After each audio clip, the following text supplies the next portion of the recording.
Hello and welcome. So chemistry का first part हमने cover कर लिया था जिसमें बहुत सारे कॉन्सेप्ट्स हमने देख लिए थे। एंड इस बारे पार्ट में हम जो भी गैस लॉज हैं साथ ही साथ ऑर्गेनिक केमिस्ट्री को भी हम स्टार्ट कर देंगे। एंड अगेन मैं फिर से बता दूं, अगर मैं आप ये वाला केमिस्ट्री का जो कोर्स है जो क्लासेस है मैं जो कवर करा रहा हूँ वो देख रहे हो तो आपको पूर्वावलोकन की जो सीरीज़ है या फिर PYQs या फिर किसी भी तरीके के अलग से कुछ लूसेंट पढ़ने की आपको ज़रूरत नहीं है। अगर कहीं कोई ज़रूरत होगी तो मैं ऑलरेडी आपको तुरंत बता दूंगा। तो एज सच अभी तक आपको UPPCS एंड ARO के परस्पेक्टिव से कुछ भी एक्स्ट्रा पढ़ने की ज़रूरत नहीं है for science. And again science के लिए कुछ करंट अफेयर्स के भी क्वेश्चंस होते हैं जो कि हम ऑलरेडी करंट अफेयर्स वाली सीरीज़ में देख ही रहे हैं। Now starting from gas laws, देखो ये जो बहुत सारे लॉज हैं, बॉयल्स लॉ है, फिर चार्ल्स लॉ है एंड अवोगाड्रो का लॉ है, then again ideal gas law है। एज सच आपको इतना ज़्यादा कुछ घुसने की ज़रूरत नहीं है इसके फॉर्मूलाज में, बट बेसिक अंडरस्टैंडिंग क्या है, फिर उसमें एप्लीकेशन बेस्ड क्वेश्चंस क्या होते हैं वो आपसे हमेशा पूछते रहता है कहीं ना कहीं। सो फर्स्ट हम कवर करते हैं बॉयल्स लॉ। बॉयल्स लॉ क्या कहता है, एट कांस्टेंट टेम्परेचर किसी बॉडी का अगर टेम्परेचर कांस्टेंट है, किसी गैस का किसी एयर मास में टेम्परेचर कांस्टेंट है, तो जो वॉल्यूम ऑफ गैस होगा वो उसके प्रेशर के इन्वर्सली प्रोपोर्शनल होगा। फॉर एग्जांपल जैसे कि ये एयर मास है एक, ठीक है, ये एयर है, यहाँ पर अगर वॉल्यूम कम होगा तो इसका प्रेशर ज़्यादा होगा। देख रहे हो, जैसे कि अगर कोई बैलून है, मैं उसे दबाता हूँ, उस पर प्रेशर बढ़ाता हूँ, तो आप देखोगे ना वो अंदर दबेगा, तो उसका क्या होगा, वॉल्यूम कहीं ना कहीं कम होता है। तो सेम सिचुएशन है, एंड अगर मैं प्रेशर रिलीज़ करता हूँ तो उसका वॉल्यूम क्या होता है, बाहर को एक्सपेंड होता है। सो बस सेम इतनी सी सिचुएशन, इतनी सी बात बता रहा है वो। सो ये आपको डायग्राम्स के थ्रू बता दिया है। And again the volume pressure के इन्वर्सली प्रोपोर्शनल दे रखा है, एंड टी क्या है, टेम्परेचर क्या है, कांस्टेंट है। सो फॉर्मूला निकल के आता है V1P1 इक्वल टू V2P2, जो कि दो बॉडीज़ हैं 1 और 2, और उसका वॉल्यूम एंड प्रेशर में क्या रिलेशन है वो दर्शाता है। अगेन इसके क्या क्या एप्लीकेशंस होते हैं वो देख लेते हैं। सो टायर में जब हम हवा भरते हैं किसी भी तरीके से पंप से, सो वो एक तरीके से कहीं ना कहीं इसका एप्लीकेशन में आता है। लंग्स, हमारे फेफड़े कैसे काम करते हैं, हम ब्रीदिंग कैसे करते हैं, वो भी इसका एप्लीकेशन है। डॉक्टर, सिरिंज होती है जो इंजेक्शन होता है, ठीक है, उसको कैसे, उसमें से कैसे इंजेक्शन देता है, कैसे ब्लड को इंजेक्ट करता है, निकालता है। सो वो भी क्या है, एक तरीके का एप्लीकेशन है। स्कूबा डाइवर्स जो होते हैं, जो गोताखोर होते हैं, समुद्र के अंदर जाते हैं, वो भी कहीं ना कहीं इसी के एप्लीकेशन पे ही बेस्ड काम करते हैं। इसी के अलावा सबमरीन्स हो गई, अंडर वाटर फिशिंग हो गई, फिर स्प्रे, परफ्यूम्स में स्प्रे होता है जैसे कि ये। सो इस बटन को प्रेस करोगे तो नीचे से रिलीज़ होता है एंड आगे जाता है। So this is what these are the applications of this law. आपको बस इतना समझ में आना चाहिए कि प्रेशर का कहीं कहीं से कहीं तक का प्रेशर एंड वॉल्यूम में रिलेशनशिप आपको दिख रहा है किसी एग्जाम्पल में, सो आपको बॉयल्स लॉ लगाना है। ओके, नाउ चार्ल्स लॉ की बात करें। सो एट कांस्टेंट प्रेशर वो कहता था, और at constant temperature, and Charles law कहता है एट कांस्टेंट प्रेशर जो वॉल्यूम होगा वो टेम्परेचर के प्रोपोर्शन होगा। इसको समझ लेते हैं। जैसे कि आप, ये बर्तन है, आप इसे खोला रहे हो, हीटअप कर रहे हो, यहाँ पर दूध रखा है, बट जैसे जैसे टेम्परेचर बढ़ेगा वैसे वैसे ही एक्सपेंशन होने लगेगा एंड बाहर को आने लगता है दूध। चाय खोलती है, दूध ऊपर आता है। सो ये क्या है, टेम्परेचर बढ़ रहा है, सो वॉल्यूम भी बढ़ रहा है, ठीक है। तो temperature is directly proportional to volume. Okay, so similarly अलग एप्लीकेशंस क्या हो सकते हैं, गर्मी में हम गुब्बारा फुलाते हैं तो जल्दी फूल जाता है। ओके, हॉट एयर बैलून्स इसका एप्लीकेशन है। टायर, हवा, जब टायर गर्मियों में जो गाड़ियों का टायर होता है वो फट जाता है, क्यों, जैसे ये टायर है, टायर टायर में कुछ हवा थी, बट हुआ क्या, टेम्परेचर बढ़ा तो अंदर से प्रेशर बाहर को गया, ठीक है। इससे क्या हुआ, वॉल्यूम एक्सपोनेंशियली इंक्रीज होगा, जिससे कि उस टायर फटने की संभावना उत्पन्न हो जाती है। फिर एवोगैड्रो लॉ क्या है, number of moles of gas, ठीक है, moles means molecules of gas, ठीक है, गैस के वॉल्यूम के बराबर होगा। फॉर एग्जांपल अगर ये एक वॉल्यूम है, ठीक है, एंड ये एक वॉल्यूम है, ठीक है, ये दो वॉल्यूम है गैस के, किस में ज़्यादा मॉलिक्यूल्स होंगे, तो आप देख सकते हो, ठीक है, जो ज़्यादा वॉल्यूम होल्ड करेगा उसमें ज़्यादा मॉलिक्यूल्स आ सकते हैं, ठीक है। So number of moles means small n, volume is V, so n is directly proportional to V, n equals to, और अगर हम कांस्टेंट ले देते हैं के कोई भी, so n equals to k upon V, so N1 V1 upon equals to N2 V2। Same situation बनती है। इसके एग्जांपल क्या है, टायर में हवा, वही सब सेम सिचुएशन हैं, सेम एग्जांपल्स हैं। जैसे कि बैलून हमने फुलाया, बट बैलून में क्या था, हमने वॉल्यूम दिया उसे, फॉर एग्जांपल ये बैलून है एक, ओके, इसको मैंने फुलाया, यहाँ से हवा देना स्टार्ट करा एंड इसका साइज़ अभी इतना है, सो इसमें जो पार्टिकल्स होंगे ना एयर्स के वो कम होंगे, बट यही वॉल्यूम, यही जो बैलून है वो इतना बड़ा फूल जाएगा तो उसमें ज़्यादा मॉलिक्यूल्स आ पाएंगे, ज़्यादा पार्टिकल्स आ पाएंगे एयर के, एयर स्पेस बढ़ गया तो ज़्यादा मॉलिक्यूल्स आएंगे। सो यही तो ये कहता है, सिंपल सा एवोगैड्रो लॉ, बस इतना समझना है। एप्लीकेशन बेस्ड क्वेश्चंस आते हैं और जब PYQs मैं कराऊंगा तब इसको देख भी लेंगे। ना आइडियल गैस लॉ की बात करते हैं। सो देखो, अब तक हमने 3 चीज़ें देखी, बॉयल्स लॉ, एवोगैड्रो लॉ और एक और लॉ था चार्ल्स लॉ। इन तीनों में हमने जो जो रिलेशनशिप देखी हैं ये वाले, इन्हीं को कंबाइन करके आइडियल गैस लॉ बना दिया है। ये क्या है? सो ये प्रेशर के साथ बॉयल्स लॉ वाला, टेम्परेचर के साथ चार्ल्स लॉ वाला, ओके, देन एवोगैड्रो नंबर यानी एन के साथ एवोगैड्रो लॉ वाला, इन तीनों को कंबाइन करके P V equals to NRT निकाल दिया इन्होंने। अब इसको चाहे रट सकते हो, बट इसका कोई ऐसा काम नहीं है क्योंकि इस टाइप के क्वेश्चन देखने को नहीं मिलते हैं, बट हाँ एप्लीकेशन बेस्ड क्वेश्चन देखने को आते हैं।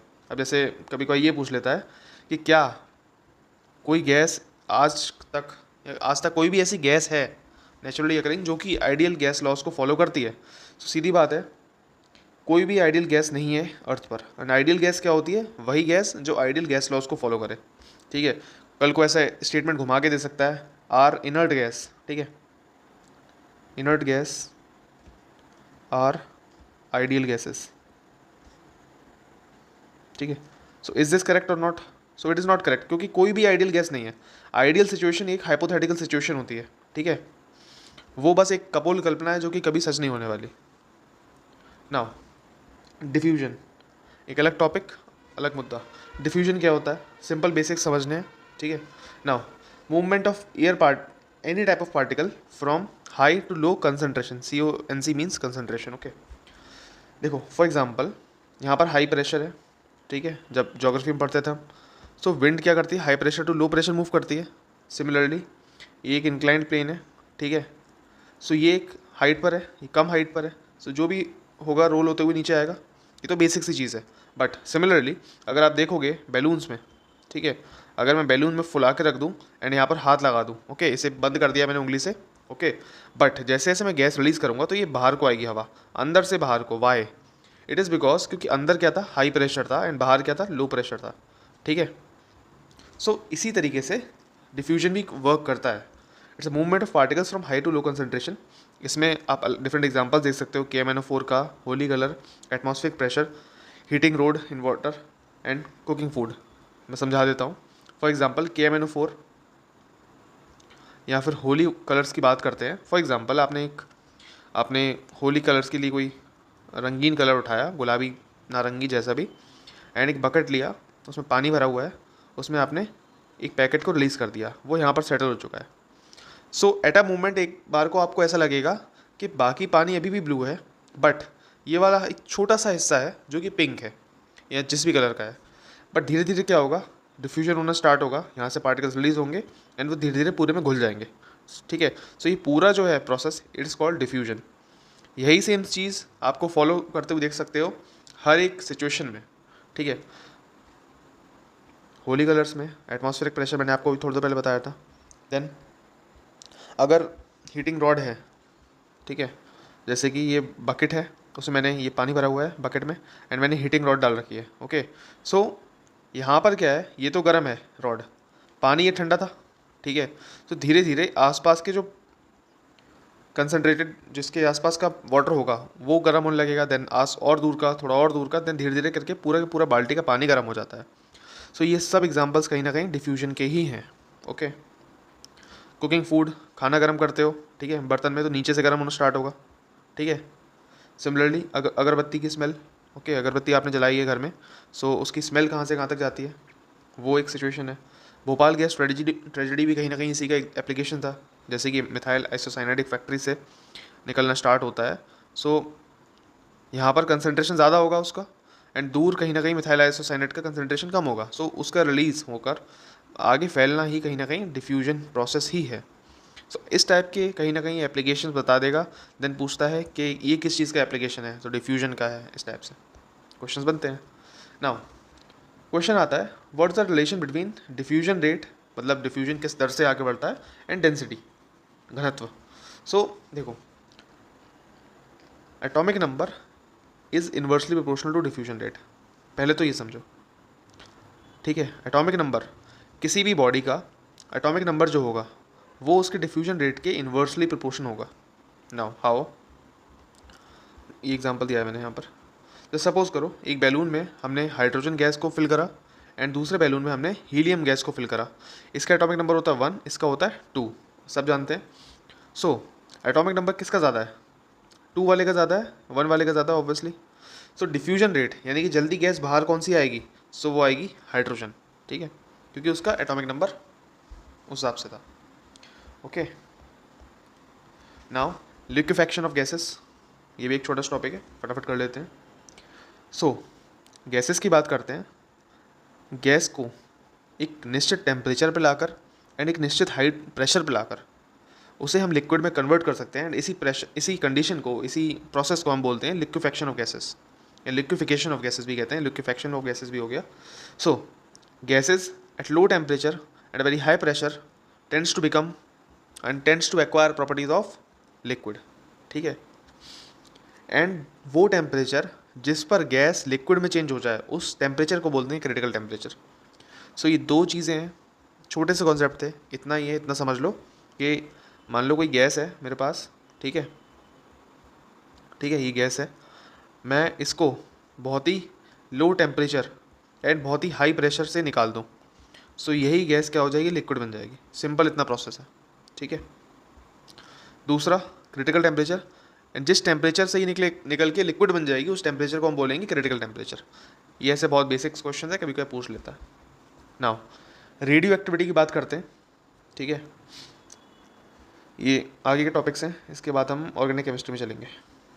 Now radioactivity, see radioactivity का टर्म या फिर उसका फर्स्ट टाइम यूज़ किसने करा था? हेनरी बैक्यूरेल ने करा था। ये थोड़ा आपको याद इसलिए रखना है क्योंकि हेनरी बैक्यूरेल को ही फादर ऑफ रेडियो एक्टिविटी कहते हैं, जो कि इंपॉर्टेंट है, पूछ सकता है।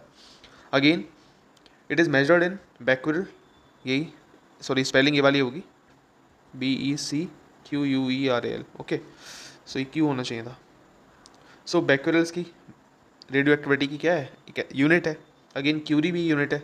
ये दोनों क्वेश्चन यूनिट के साथ ये पूछ चुका है, शायद आरओ में पूछा था या यूपीपीसीएस में पूछा था, बट पूछा ज़रूर था, ओके। अगेन इसमें भी जो क्यूरीज़ हैं, क्यूरी कहाँ से आया? टर्म आया, मिस्टर एंड मिसेस क्यूरी थे, कपल थे, उन्होंने यूरेनियम के ओर को डिस्कवर करा, ठीक है, एंड उसको जो नाम दिया था पिच ब्लेंड नाम दिया था। ये इंपॉर्टेंट नाम है, याद रखना है। एंड पिच ब्लेंड से ही आप रेडियम बनाते हो, रेडियम निकलता है। Again type of radio activity, ना ये जो मैं टर्म बोल रहा हूँ यूरेनियम, रेडियम, ठीक है, ये क्या है? देखिए बेसिकली ये रेडियो एक्टिव सब्सटेंसेस होते हैं जो कि आपके एनर्जी प्रोडक्शन में अलग अलग एप्लीकेशन बेस्ड चीज़ों में यूज़ होते हैं। फॉर एग्जांपल यूरेनियम का आप यूज़ करते हो न्यूक्लियर वेपन्स में भी कहीं ना कहीं, एंड कहीं ना कहीं न्यूक्लियर पावर प्लांट्स में भी आप यूज़ करते हो इसका।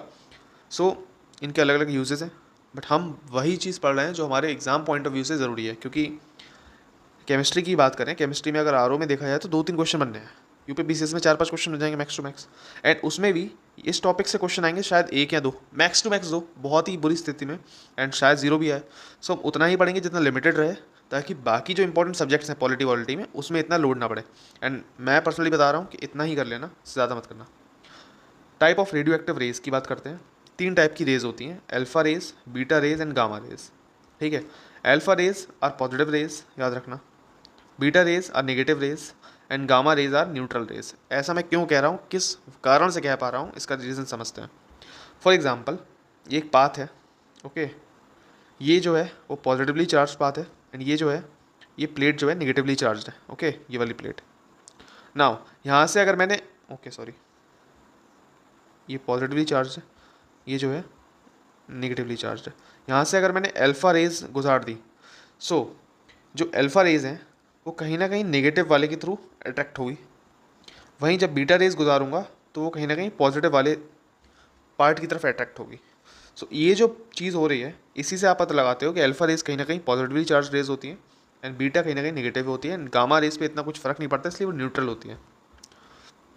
इसमें कंपैरिजन के साथ यूपीपीसीएस आरओ पूछ लेता है, सो याद रखना है इसे।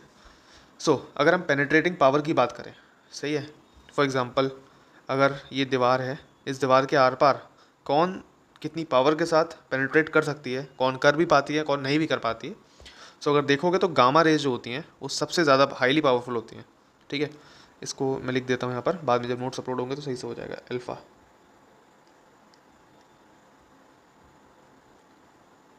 Alpha, beta and gamma, I am sorry. Now so penetrating powers की अगर हम बात करें, सो गामा रेज की पेनिट्रेटिंग पावर बहुत हाई होती है। अगर कोई 100 सेंटीमीटर की एल्यूमिनियम की वॉल बनी हुई है वो उसे भी बहुत आराम से पेनिट्रेट कर देगी। आयनाइजिंग पोटेंशियल की बात करते हैं, ठीक है, उस हिसाब से अल्फ़ा सबसे हाई है। एंड अल्फ़ा कितना है, सो बीटा का 100 टाइम्स है एंड गामा का 1000 टाइम्स है। ठीक है, ये भी पूछ लेता है। Again effect on photographic plate, ठीक है, फोटोग्राफिक प्लेट होती है उसको कौन इफेक्ट कैसे करता है उसको समझ लेते हैं। तो तीनों बराबर इफेक्ट करते हैं, बराबर प्लेट को ब्लैक कर देते हैं, काला कर देते हैं। अगर जिंक सल्फाइड की प्लेट होगी तो उस पर क्या फ़र्क पड़ेगा, सो तीनों चमक उत्पन्न करेंगे या लाइट एमिट करेंगे। ठीक है, ओके। अब कुछ और छोटे मोटे बेसिक चीज़ें जो पूछी गई हैं। C14, ठीक है, इसका काम क्या है, ये फॉसिल्स की एज को निकालने में हेल्प करता है। वहीं यूरेनियम की बात करें, वो नॉन लिविंग थिंग्स की, फॉर एग्जांपल मेरी वाटर बॉटल हो गई, आपका पेन हो गया, इनकी एज को डिटरमाइन करने में हेल्प करता है। अगेन गीगर मूलर काउंटर जो है वो कहीं ना कहीं आयनाइजिंग रेडिएशंस को डिटेक्ट एंड मेजर करने का काम करता है।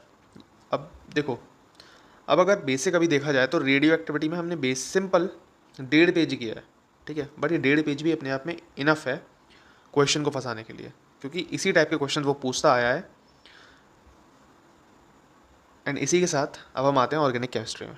ठीक है, नाउ ऑर्गेनिक केमिस्ट्री की बात करें तो इसमें बहुत सारे टॉपिक्स हैं, जो कुछ इंपॉर्टेंट टॉपिक्स जिस हिसाब से होंगे मैं उस हिसाब से आपको बता दूंगा कि कौन सा ज़्यादा इंपॉर्टेंट है, कहाँ ज़्यादा आपको ध्यान देना है।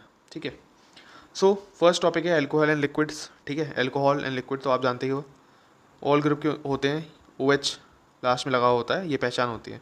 जैसे कि मिथाइल अल्कोहल, इसका फॉर्मूला है CH3OH, OH साइड में लगा हुआ है ना। मिथाइल अल्कोहल की बात करते हैं, सो ये पॉइजनस होता है कहीं ना कहीं एंड एक्सप्लोजिव के काम में भी आता है, यानी टॉक्सिक है कहीं ना कहीं।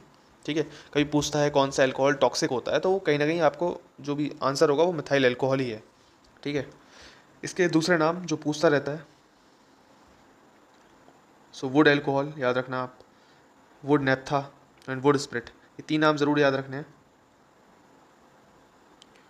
Would alcohol, wood naphtha and wood spirit, क्योंकि UPPCS 2015 में ये question, I am sorry, UPPCS 2015 में पूछा था वुड स्प्रिट किसे कहते हैं, सो मिथाइल अल्कोहल को कहते हैं। रूम टेम्परेचर पे ये पोलर लिक्विड बन जाता है। ठीक है, नाउ ये जो स्प्रिट है ना, ये आई एम सॉरी, ओके, ये स्प्रिट है, ये स्पिरिट नहीं है, भूत वाला स्पिरिट नहीं है, SPRIT है, जैसे डॉक्टर्स इंजेक्शन लगाने के बाद लगाते हैं, सो वो स्पिरिट है ये।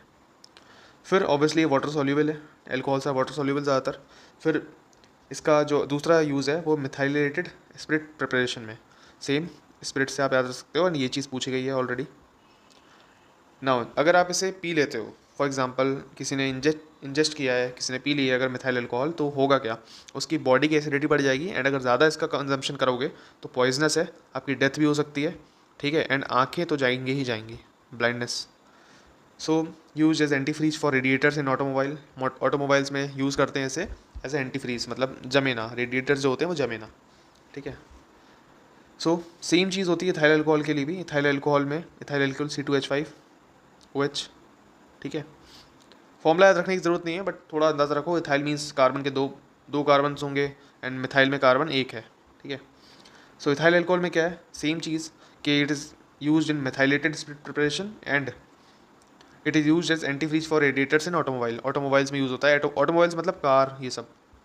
ठीक है, नाउ इथाइल अल्कोहल की बात करते हैं, सो इसका जो प्रिपरेशन प्रोसेस है it is via fermentation of sugar, मतलब शुगर यानी चीनी चीनी इन सबको सड़ा के गला के बनाया जाता है। ठीक है, it is also known as spirit of wines. देखो वो वाला जो था उसमें था स्पिरिट, ठीक है, ये जो है SPIRIT है। Okay, so don't be confused. Spirit means मतलब जो वाइन्स होती हैं उनकी आत्मा है, वाइन्स में इसका यूज़ मिलेगा ही मिलेगा। फिर ग्रेन अल्कोहल भी इसे कहते हैं, अगर 100% इथेनॉल होता है किसी भी, इथेनॉल मीन्स इथाइल अल्कोहल, और ये दोनों सेम ही है टर्म्स, ठीक है। सो उसे कहते हैं हम एब्सोल्यूट अल्कोहल, ठीक है। किसी भी अल्कोहल में अगर 100% इथेनॉल मिला हुआ है तो उसे कहेंगे एब्सोल्यूट अल्कोहल। एंड अगर petrol, ethanol plus aromatic compound, aromatic compound मतलब खुशबूदार कंपाउंड जैसे कि बेंजीन, इन तीनों को अगर आपने कंबाइन किया है तो it is also known as power alcohol. और इसे मोटर फ्यूल में यानी कि गाड़ियों के ईंधन की तरह यूज़ करा जाता है। दूसरे एप्लीकेशंस क्या हैं इसके, क्लोरोफॉर्म, ठीक है, आयोडोफॉर्म, हाइपोटोनिक मतलब स्लीप के लिए, नींद आए इसलिए यूज़ करते हैं। बायोलॉजिकल स्पेसिमेन यानी कि हमारे हाथ पैर इन सब के जो स्पेसिमेंस हैं फॉरेंसिक्स में यूज़ होता है, इनको प्रिजर्व करना ताकि सड़े ना। परफ्यूम्स में यूज़ होते हैं ऑब्वियसली, एंड मेडिसिन में यूज़ होते हैं, ठीक है। नाउ कुछ इंपॉर्टेंट बातें जो कि अल्कोहल वाले चैप्टर से अलग से पूछी गई हैं, जो PYQs भी रहे हैं इसके अलावा, जैसे कि इथाइल अल्कोहल की बात करते हैं। तो इथाइल अल्कोहल में अगर हम पायरेडिन मिला देंगे तो ये पॉइजनस बन जाएगा। नोट करने वाली बात है, मिथाइल अल्कोहल तो कहीं ना कहीं पॉइजनस है ही है, बट इथाइल अल्कोहल में हम अगर क्या मिलाएं जो कि पॉइजनस बन जाए, वो है पायरेडिन। सो पी से पॉइजनस, पी से पायरेडिन, याद रखना। मिथाइल अल्कोहल से आप ब्लाइंड हो सकते हो और बाद में ज़्यादा कंज्यूम करा तो डेथ भी हो सकती है। ग्लूकोज की बात करते हैं। ग्लूकोज को इथाइल अल्कोहल यानी इथेनॉल में कन्वर्ट करने के लिए जाइमेज एंजाइम आप यूज़ कर सकते हो। मतलब ग्लूकोज में अगर जाइमेज एंजाइम हम मिला दें तो इथाइल अल्कोहल बन जाता है।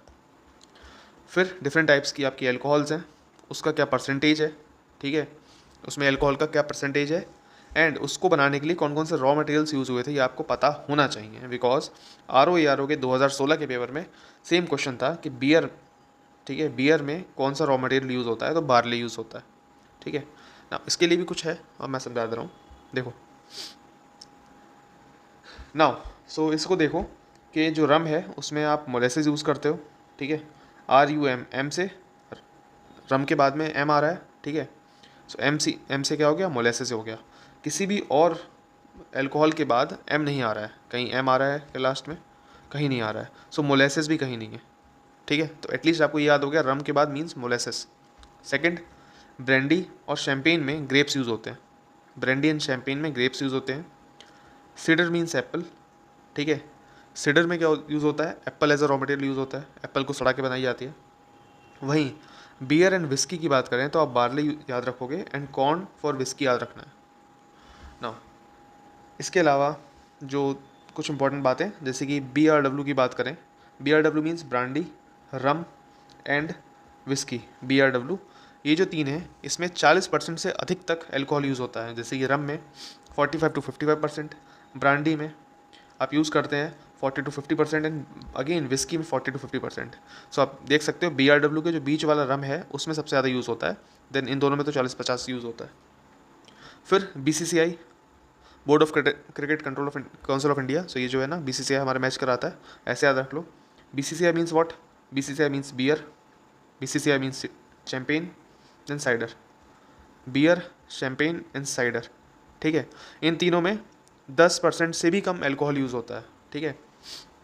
सो बियर में 3 से 6%, साइडर में 2 से 6%, एंड शैम्पेन में 10 से 15% अल्कोहल यूज़ होता है, ठीक है। सो आई होप रम में मोलेसेस था, आप ये समझ गए होगे, एंड ब्रांडी शैम्पेन आपको अंदाज़ा लग गया होगा कि उसमें ग्रेप से रिलेटेड है। देन बियर एंड विस्की में बार्ले आ गया, ओके। ना कहीं ना कहीं आपने देखा होगा, कभी नोटिस किया होगा, जब भी आप अल्कोहल पी के गाड़ी चलाते हो तो पुलिस वाले कहते हैं कि एक मशीन में आप फूंक मारो, ठीक है, ईयर फूंक मारो। सो उसमें वो आप अल्कोहल टेस्ट करते हैं। वो टेस्ट करने के लिए कौन से ऐसे मिक्सचर को यूज़ करते हैं, सो वो है potassium dichromate and sulphuric acid का मिक्सचर। ये इंपॉर्टेंट है, याद रखना, क्योंकि UP PCS ने एक बार पूछ रखा है, एंड लेटेस्ट जल्दी ही BPSC ने भी इस क्वेश्चन को पूछा था। So potassium dichromate and sulphuric acid आपको याद ही रखना है।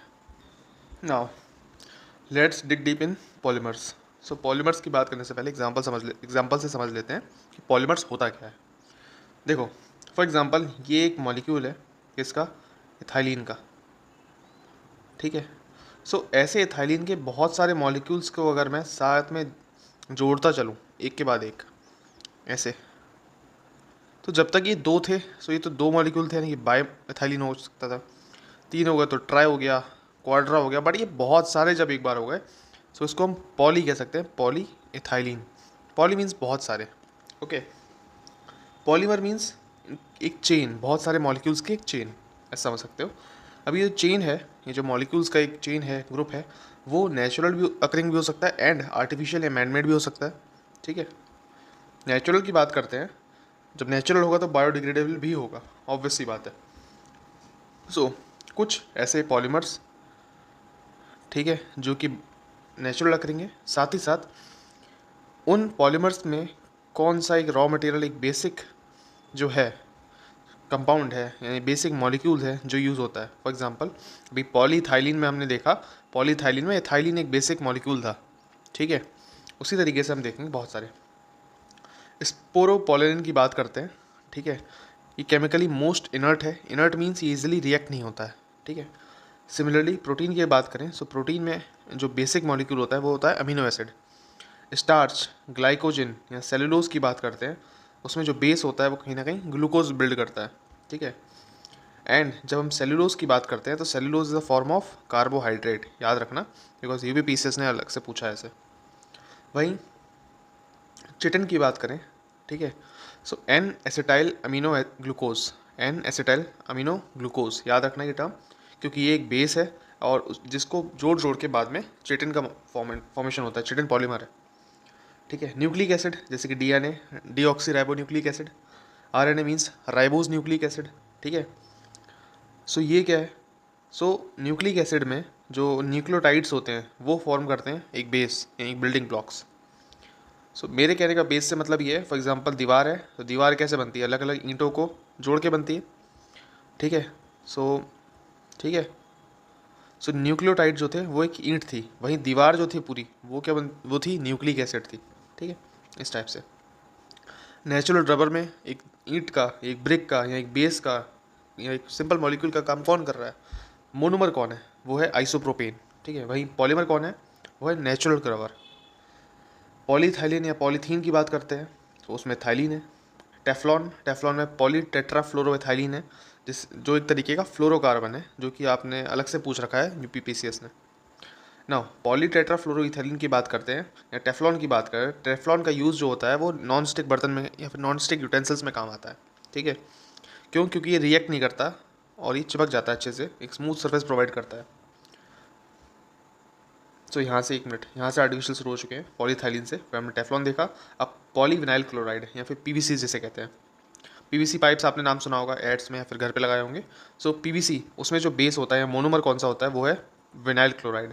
पॉली हटा दो, बचा क्या, विनाइल क्लोराइड बचा। इसमें पाइप्स बेल्ट्स का यूसेज होता है। अगेन एक पॉलीमर है न्यूप्रीन करके या फिर पॉली क्लोरोप्रीन करके या फिर पीसी रबर जैसे कहते हैं, ये तीनों एक ही पॉलीमर के नाम है अलग अलग।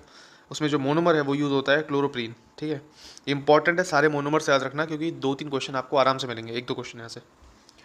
पॉलीप्रोपाइलिन की बात करें, ठीक है, या फिर पॉलीप्रोपेन की बात करें, इन दोनों के लिए जो मोनोमर है वो है प्रोपाइलिन। ठीक है, एंड या फिर जो पॉलीप्रोपाइलिन या फिर पॉलीप्रोपीन जो है वो एक थर्मोप्लास्टिक पॉलीमर है। थर्मोप्लास्टिक पॉलीमर क्यों अलग से लिखा है, क्योंकि ये भी पूछ चुका है। कुछ अलग नेचुरल पॉलीमर जो कि पीवाईक्यूज में थे, ठीक है, वुड हो गया, कॉटन, सिल्क, वूल, लेदर, एंजाइम्स जितने भी होते हैं वो, फिर सेलुलोज। ठीक है, याद रखना। कुछ आर्टिफिशियल पॉलीमर्स की बात करते हैं तो nylon, Bakelite, Kevlar, Lexan, acrylic, polyester, rayon. ठीक है, अब कुछ नाम तो आपने सुने ही होंगे, नायलॉन हो गया, ठीक है, नायलॉन सिंथेटिक यूज़ करते हो आप, एक्रेलिक यूज़ करते हो, एक्रेलिक पेंट्स में भी आता है, पॉलिएस्टर, रेयॉन, ये नाम तो सुने ही होंगे। ठीक है, और रेयॉन की स्पेशली बात करें, रेयॉन को हम दूसरे नाम से भी जानते हैं, वो artificial silk. Why artificial silk, क्योंकि देखो रेयॉन का यूज़ ही हुआ था, रेयॉन का जो जन्म हुआ था वो इसी पर्पज़ से हुआ था, सिल्क को हम एक तरीके से रिप्लेस कर दें, सिल्क पे डिपेंडेंसी। ठीक है, भगवान ने सिल्क तो दी, बट इंसानी वो है ना, फितरत है कि वो उसे कम में मज़ा नहीं आता, उसे अपने आप से कुछ ना कुछ एक्सपेरिमेंट्स करने होते हैं। सो उसने एक आर्टिफिशियल सिल्क का ईजाद किया जिसे हम रेयॉन कहते हैं, एंड ये सेमी सिंथेटिक फाइबर है। वाई सेमी सिंथेटिक, सिंथेटिक क्यों नहीं, सिंथेटिक मीन्स आर्टिफिशियल कहीं ना कहीं, बट सेमी सिंथेटिक इसलिए बोलते हैं क्योंकि जो हमने इसमें रॉ मटेरियल्स यूज़ किए थे पहली बार, वो सब नेचुरल रॉ मटेरियल्स थे, जैसे कि वुड पल्प हो गया, इस टाइप से।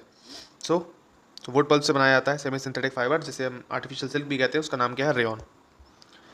एक बात और, घी इज़ नॉट अ पॉलीमर, घी शुद्ध देसी गाय का घी पॉलीमर नहीं होता है। ये तो ऑब्वियस सी बात आपको पता होगी, बट पीवाईक्यूज़ में ऐसा था कि पॉलीमर्स कौन सा नहीं होता है, तो घी नहीं होता है।